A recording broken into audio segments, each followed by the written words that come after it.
সবচেয়ে উন্নত অস্ত্র এখনো ব্যবহারই হয়নি বলে হুঁশিয়ারি দিয়েছে ইরান। যুক্তরাষ্ট্র ও ইসরায়েলের বিরুদ্ধে দীর্ঘমেয়াদী যুদ্ধের প্রস্তুতি রয়েছেও বলে জানিয়েছে দেশটির প্রতিরক্ষা মন্ত্রণালয়। তারা বলছে এখনো তাদের সবচেয়ে উন্নত অস্ত্রের ব্যবহারের প্রয়োজন পড়েনি।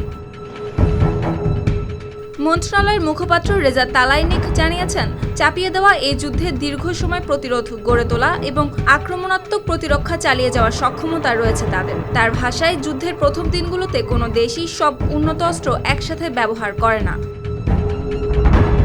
অন্যদিকে মার্কিন সেন্ট্রাল কমান্ডারের প্রধান জেনারেল কুপার দাবি করেছেন, পাল্টা আঘাত হানার ক্ষেত্রে ইরানের সক্ষমতা ক্রমেই কমছে। তার মতে, যুক্তরাষ্ট্র ও ইসরায়েলের হামলার জবাবে ইরান ইতোমধ্যে ৫ শতাধিক ব্যালিস্টিক ক্ষেপণাস্ত্র ও ২,০০০-এর বেশি ড্রোন ছুড়েছে। এতে বর্তমানে তাদের উৎক্ষেপণ সক্ষমতা বড় ধরনের সংকটে পড়েছে।